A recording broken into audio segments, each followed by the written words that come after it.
अपनात्मा परमात्मा कहते हैं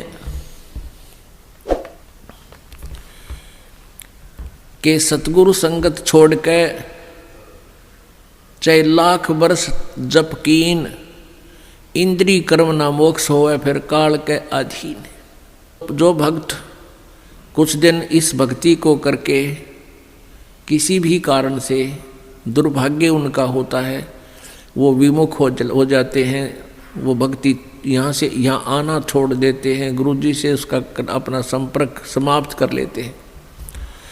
और वो कुछ एक ऐसे नालायक थे, अनजान अनाड़ी थे, वो कहने लगे कि हम तो घर पे भक्ति कर लेंगे।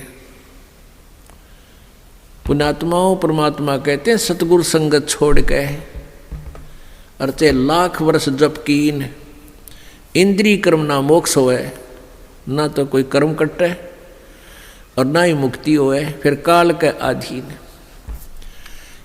पुण्यात्माओं हमें यहाँ से 21 ब्रह्मांड काल के और सात संग ब्रह्मांड इस परब्रह्म के, इनको पार करके जाना है। और जब यहाँ से भक्ति युक्त प्राणी चलता है, यदि उसके साथ सतगुरु नहीं है, वो नहीं जा सकता 10 कदम भी। रास्ते में पता नहीं कितने कितने बखेड़े हैं। ये काल का बहुत भयंकर जाल है।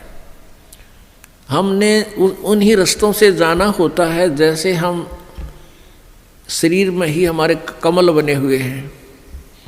इन कमलों में से हम चलेंगे तो सबसे पहले गणेश जी का लोक आवेगा, और गणेश जी के लोक में हम जाएंगे, गुरु जी साथ होंगे, तो वहाँ आपका अकाउंट क्लियर करा के आपको फिर आगे ले चलेंगे। और यदि सतगुरु साथ नहीं है और आपकी पिछली पुण्य कमाई पिछली है और आप गुरुद्रोही बने नहीं, वैसे भक्ति छोड़ दी, आना बंद कर दिया, तो वो जो पिछले उस दौरान गुरु जी के संपर्क में रहने के दौरान जो तुमने भक्ति की, ये 7 मंत्र की या 2 मंत्र सतनाम की और सार नाम की, तो गणेश जी का जो जाप आपको दिया जाता है उन 7 प्रथम मंत्र में, उस मंत्र की कमाई से आप जी पहले गणेश जी के लोक में जाओगे। और वहाँ पर इतने नाच गाने डांस, बड़ी पता नहीं कितने हर तरह की, यानी आत्मा वहाँ जाती है तो उसका सूक्ष्म शरीर होता है, स्त्री जाती है तो स्त्री वाला ही होता है, पुरुष जाता है तो पुरुष वाला ही होता है। तो प्रत्येक लोक में जाते ही वहाँ हर तरह के नाचने गाने बकवाद, तो अकाउंट कराना तो भूल जाते हैं, उस रेस्टोरेंट में भ्रमित हो जाते हैं। और फिर वहाँ उनको गण बना दिया जाता है, उन्हीं की पुण्य कमाई से वहाँ वो ठाठ करते हैं और सारी बकवाद करते हैं, नाचने गाने डांस, कोई काम में कोई ना, जैसे रेस्टोरेंट में चले गए वहाँ अपनी पूंजी खर्च होती है, वहाँ कुछ भी बकवाद देखो और खाओ सुनो, तो वो पूंजी नष्ट होते ही वहाँ से बाहर निकाल देंगे। फिर विष्णु के लोक में, विष्णु जी के लोक में जो आपने मंत्र जाप कर रखा है उसकी कमाई समाप्त होती है। फिर शिव के लोक में वो कमाई खत्म होते ही फिर दुर्गा के लोक में, फिर वो कमाई खत्म होते ही फिर आपका जो सतनाम का प्रथम और द्वितीय मंत्र है, प्रथम मंत्र जो ओम नाम है वो ब्रह्म का, फिर ब्रह्म लोक में, और दूसरा जो तत्व मंत्र है उसके लिए इस काल ने अपने एक ब्रह्मांड में ब्रह्मलोक में ही अलग से नकली सतलोक अलखलोक अगमलोक नामी लोक की रचना रच रखी है। उस दूसरे मंत्र की जो सतनाम के अंदर जो 2 मंत्र हैं उसकी कमाई से उसको ऊपर नकली सतलोक में छोड़ देते हैं। और जिसने तीसरे नाम का भी जाप कर रखा है उसके लिए काल ने वो आगे के अलखलोक और अगमलोक और बना रखे हैं नकली, उनमें पड़ा रहे। और जब इसका कत्ती सारा नाश होले भक्ति का, फिर नरक में ठोक देते हैं। यानी इस प्रोसीजर में हजारों युग बीत जाते हैं, उसको पता भी नहीं चलता त्रिगेला के विरान माटी हो रही है। तो सतगुरु कहते हैं शिव मंडल ब्रह्मापुरी चाहे विष्णु लोक में हो, अमरे गुण भूले नहीं तो आण छुटाऊं तो। अब कई पुण्यात्मा कोई ज्ञान तो खूब सुन लिया और कोई दुर्भाग्यवश यहाँ से दूर भी हो गए तो वो फिर इससे या तो शिव मंडल में, शिव के लोक में, या ब्रह्मा के लोक में, या विष्णु के लोक में जा रहा है, फिर वहाँ कमाई वह मौज मार रहा है, तो उसके हृदय में यो ज्ञान अंतःकरण में समाया हुआ है। तो उसको याद आएगा कि गुरु जी तेन्यू क्या करते। कबीर परमात्मा के ज्ञान को बताते थे, यहाँ तो हमारी पूंजी नष्ट हो रही है, हम तो गलत आ गए, हमने तो यहाँ नहीं आना चाहिए था। कहता वहाँ भी तू हृदय से रोएगा ना मेरे लिए कि भगवान मैंने छुटा लो, कहते वहाँ से भी तुझे छुड़ा लाऊंगा। अब देखो पुण्यात्माओं, ये सु अवसर आपके लिए, जैसे में पार तय होगे तो होगे, नहीं यू किया हुआ कर्म शुभ तुम्हारे साथ रहेगा, फिर उसका फायदा क्या होगा, के बनेगी। परमात्मा कहते हैं शिव मंडल ब्रह्मापुरी चाहे विष्णु लोक में हो और हमारे गुण बोलना नहीं थे, वहाँ भी आण छुटाऊँ तो ही। मान ली आप चले गए गुरु जी से, यहाँ से विमुख हो गए और आप चले गए विष्णु जी के लोक में, और वहाँ आपको याद आ गई, ओहो रही हम तो गलत आ गए भगवान, यहाँ तो बहुत गलत आ गया, हमारी पूंजी नाश होगी।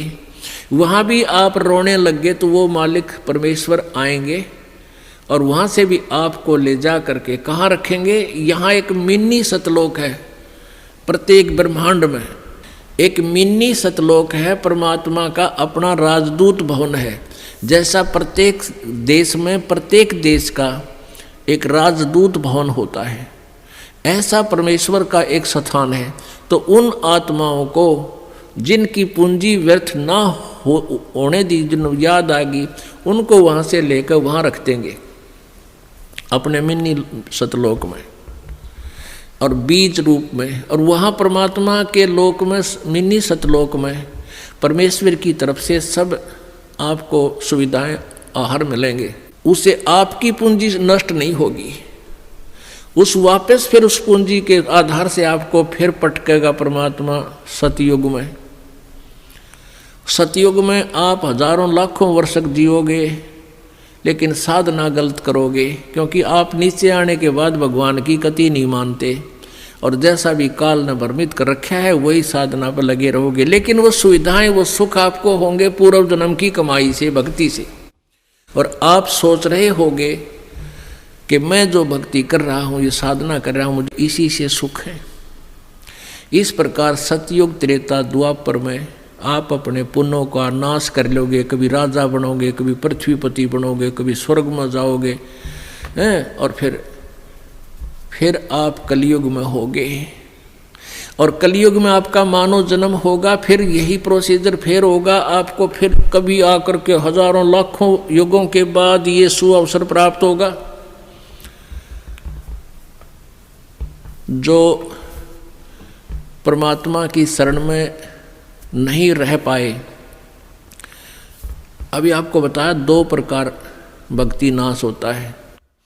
एक तो परमात्मा से विमुख हो गए और उन्होंने अपने सभी मंत्रों की कमाई ऊपर ब्रह्मालोक, विष्णुलोक, शिवलोक, दुर्गालोक, ब्रह्मलोक और अलखलोक, अगमलोक में नकली में समाप्त कर दी। उसने तो कई लाख युगों के बाद फिर मनुष्य जीवन यहाँ पृथ्वी पाओगा और फिर सतयुग त्रेता द्वापर में जो शेष कमाई है वह खोएगा। फिर कलयुग में ही, किसी कलयुग में दाव लगे तो लगे इस समय जन्म होने का। एक दूसरा वो होगा जो परमात्मा याद आ गया विष्णु लोक में जाकर, उसको परमात्मा ले गए छुड़ा कर, अपने रख लिया मिनी सतलोक में और वहाँ से फिर पटक दिया। तो वो भी सतयुग से जन्म लेता हुआ बीच में राजा, चक्रवर्ती राजा, पता नहीं के बन के अपने पुनों को बहुत को नष्ट फिर भी कर लेगा। और फिर कलयुग में इसी समय बिचली पीढ़ी में ही दाव लगेगा, लगे तो लगे ना भी लगे।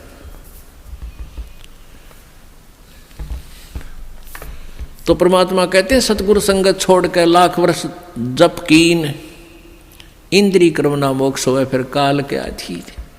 जब ये प्राणी यहाँ से चलता है, आगे नरी अप्सराएं नाच रही होती हैं या युवा देवता होते हैं, दोनों तरफ के मेल फीमेल को अट्रैक्शन करने के लिए इसने पूरा जुगाड़ कर रखा है।